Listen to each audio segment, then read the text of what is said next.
Yo, what's up, and welcome to Q&A, the show where I take your questions from YouTube, Twitter, and all of the above and answer them here in video format. Just a quick reminder, if you want to make sure that your question has a chance to be on the Q&A show, make sure that you're subscribed and hit that notification bell because the community prop goes up on Thursdays. You want to check the community tab on Thursdays when I go and ask for the questions for this week. Make sure you ask your question there, or if I specifically post a Twitter thread asking for questions that week on those specific pages, because I cannot see if you just leave it on a random video. I can't see those questions, right? If you leave your question for next week in the comment section down here, I can't see that for next week just because there's going to be so many comments on a given video. I want to make sure they're all in one place. So make sure you hit that like button, make sure you subscribe, and make sure you stay notified so you can make sure you can, one, check out all the videos that I upload, but also, so if you want to ask a question, you can ask it at the right place and have a chance to get on the show. I know a lot of you guys get upset. Sometimes people don't get their questions asked on this show, and I'm trying to make sure that everybody gets an opportunity to, and also, want great questions every week because it also helps me out. But we're going to start with a question from this gentleman who says, considering we pick inside defensive lineman at 44, who would you want to be your future receiving prospects at 78 and 99? Also, who would be a good fit to challenge Anthony Schwartz for wide receiver 3 or 4 spot? I think probably Alec Pierce is the best challenger and probably the best receiver that might be available there at 78. Maybe a George Pickens. I think if George Pickens is there at 78, you sprint to the board and you take him. But I think somewhere along those lines, you want to get a guy who's high ceiling at that spot, right? Not necessarily a low floor player, because if you needed a low floor player, you would just sign that player in free agency, right? So what I mean by that is, if you needed a player who could produce something right now, that's what free agency is for a team that's at the level of their build that the Browns are. They don't really have to do that in the draft. So go high ceiling, get the highest ceiling wide receiver you can get up, and that could be George Pickens, which would be a little bit of a dream there at 78. But hey, stranger things can happen. Every year when we get into draft talk, there's always that one guy who, whenever you're talking about, hey, man, if we can get this guy in the second or we get this guy in the third, that has to pop up, put his chest out and go, no way that's happening. And it's like, hey, man, we're just talking. You know what I mean? And let's be real. We don't ever know what's going to actually happen in the draft, right? If I would have said the Browns would have got JOK with the second round pick in one of my mocks last year, people would have laughed me out the building because that's not going to happen, right? And then it did happen. Same thing with Grant Delpit. Same thing with Greedy Williams. So, I understand the urge to tell people that it's not realistic, but you might want to resist the urge just because, look, we just kind of speculating at this point. It ain't that deep. Also, you don't know what's possible. You just know what you think is probable, which means nothing, right? So we always get into that at some point in the draft. But yeah, I think George Pickens there, that might make sense. Sam says we were the second youngest team in snap weighted age for 2021, and the Lions were first.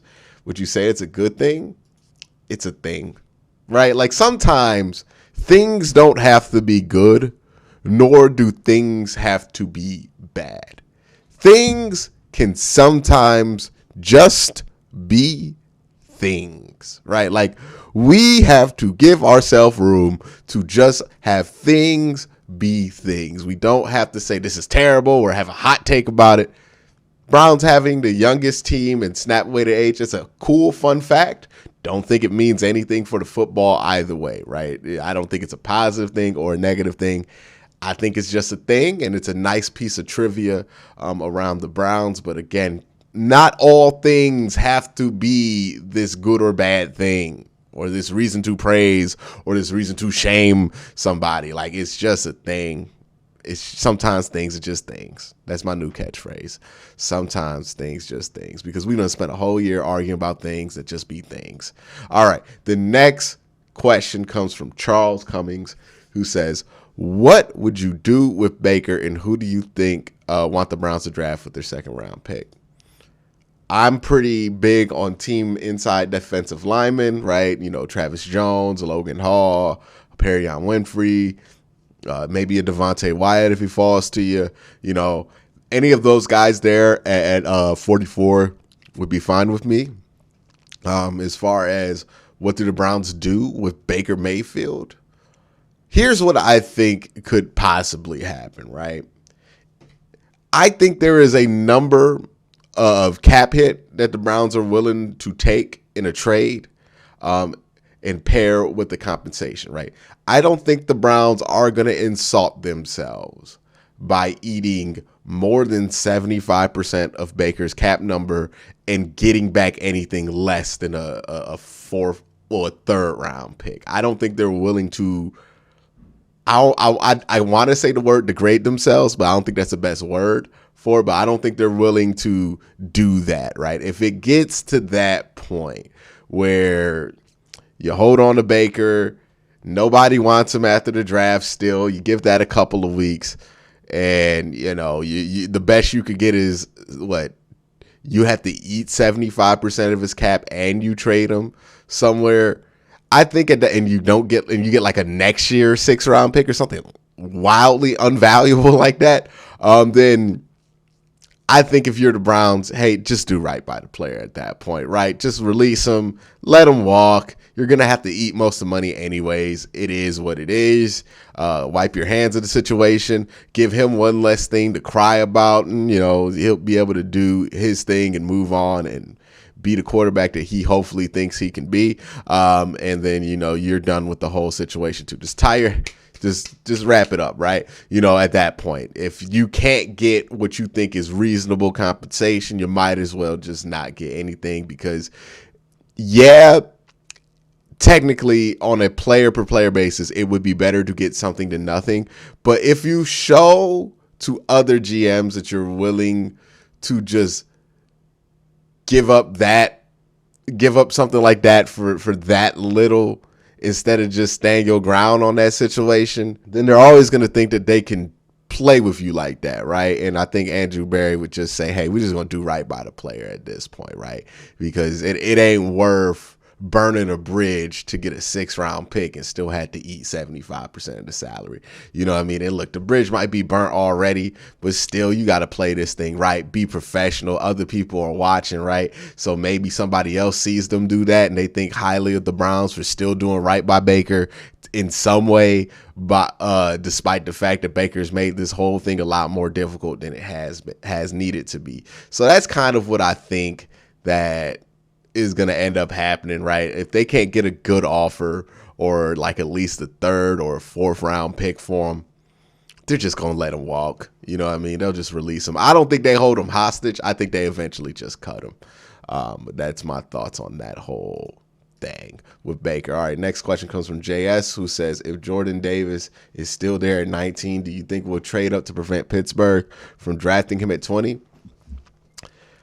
It depends, man. If there's quarterbacks on the board, we really don't have to do that, right? Pittsburgh's going to draft a quarterback in the 1st round. They are locked in at quarterback right now. Like, that's what everybody who I trust from the Steelers side is telling me that follows the Steelers, is that they're locked in at quarterback, and it lines up with everything that you hear.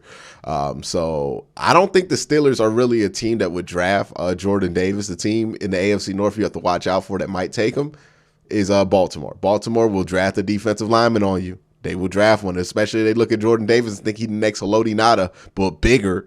They will draft him.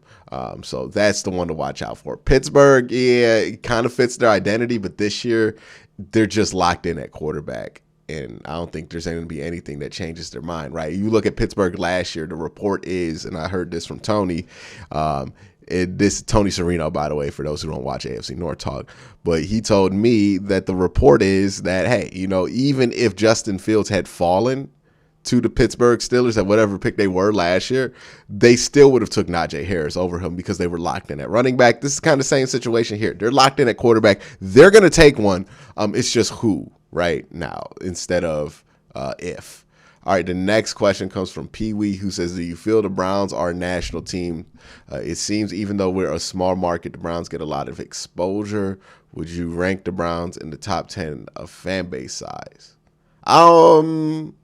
I would have to take a look at that. But yeah, the Browns are a larger fan base than most other teams, right? Like, there are teams like San Francisco that have a national fan base. The Browns definitely have a national fan base.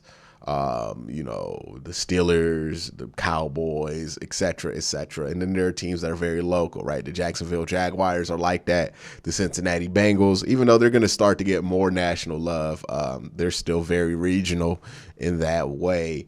And even the Baltimore Ravens, to a certain point, are still kind of a regional fan base. So, yeah, the Browns are a pretty national fan base. It's a big fan base. We always talk about it as a sleeping giant. Is it like Packer level? No. Is it Cowboy level or Steeler level? And I'm just saying this in the scope of the size of the fan base. No, like those fan bases have giant fan bases that have been built up over years of winning championships. The Browns have a different type of fan base, but it is a very large fan base. Not every fan base is big enough to have a channel like this pop up and be supported by as many people as it is. So yeah, definitely, man. The next question comes from Soul Train, who says this. What second and third year player could you see breaking out and vice versa? And what second and third year player will be replaceable soon? So we're talking about rookies from last year. All right, so Anthony Schwartz is definitely going to be one of those that could be replaced pretty soon. And then what second and third year player do I expect a big jump out of? I would say JOK. I think he's going to have I think he had a really good rookie year, but I think he's going to make a breakout this year. I think he's going to be comfortable in that defense. They're going to really know where to move him around and let him do more, let him get to level 2 of that defense. And I think that's going to be just a phenomenal thing for him and what people are going to think of him, especially nationally, that aren't aware that he's this good. Next question comes from Malik from the Ultimate Sports TV, who says Denzel calls and says he's ready to talk an extension, but the 49ers offer Debo for Ward. Who are you taking? I would keep Denzel Ward. Yeah, I would definitely keep Denzel Ward. Look, I like Debo Samuels. I like what he does, but I think the Debo Samuels guy is really only important when you think your quarterback's trash. Right, if you think your quarterback is trash, you need a Debo Samuel, because Debo is a dude who can take over the game because he can play so many different positions as long as you can get the ball in his hands and it's not complicated to get the ball in his hands. You can do end-around screens and have him run the football. But he is not as useful if you do not think your quarterback is sorry, because he's not that useful as a traditional wide receiver. And when I say that, I'm not saying he's not useful as a traditional wide receiver, but you want to use him as anything but traditional in the NFL, right? You want to get him those end arounds and everything else, right? This isn't a dude who you feel like if you got somebody one-on-one with them in the end zone, he's going to be able to cook somebody on a fade route. Even though he could, he's capable of it. He's not that type of wide receiver, right? So he's somebody who really is only useful to your offense when you think your quarterback's trash. And since the Browns clearly do not feel like their quarterback is trash, given the money that they've paid him, I don't think they have much use for Debo Samuel. But Denzel Ward, definitely a lot of use there for Denzel Ward. The next question comes from Draconis, who says, do you see Jakeem Grant having much of a role in the offense, or will he almost strictly be a return man?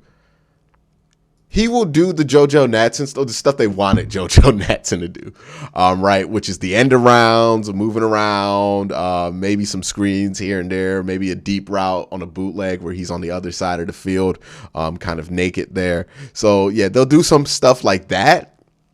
But other than that, I don't think Jakeem's going to be the slot receiver for this team. I don't think that's what they envision him doing, and that's probably not what he should be doing. He's going to have a lot of return responsibilities, and then he's also going to have, a couple of plays. I would say like 10 plays that they go to over the course of the season, right? Do some of that stuff that you want to see out of this offense, which is the end around, the trickery stuff, right? Maybe Jarvis doesn't need to take those end arounds where he cuts like in the middle of the field and gets hit anymore because he's getting older. Get that to Jakeem Grant, right? Like that kind of stuff. But that's what I would expect out of him.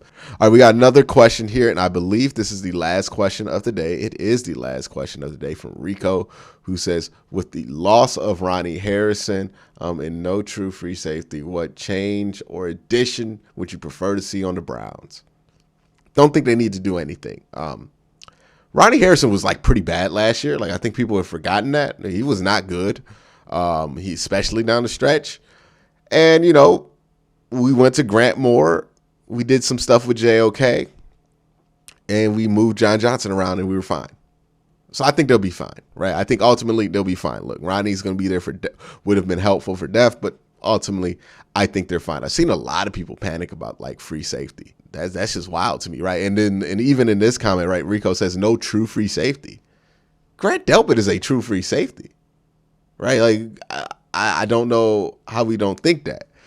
He's a much more of a true free safety than like a Jabril Peppers or something that people were talking about bringing in. Like I think or especially Ronnie Harrison. Ronnie Harrison was never a true free safety. You goodness gracious, you did not want him playing free safety, especially in the Browns defense where he had to cover ground. He was atrocious last year at that role. It got a lot better once Grant Delpit stepped in. Even though Grant's going to make his mistakes, hopefully, given that this was really his rookie year last year, hopefully he steps up next year and makes that leap. So add Grant in that players are going to step up thing too. But again, guys, thank you for asking these questions. I hope you guys have a great day. Have a good night.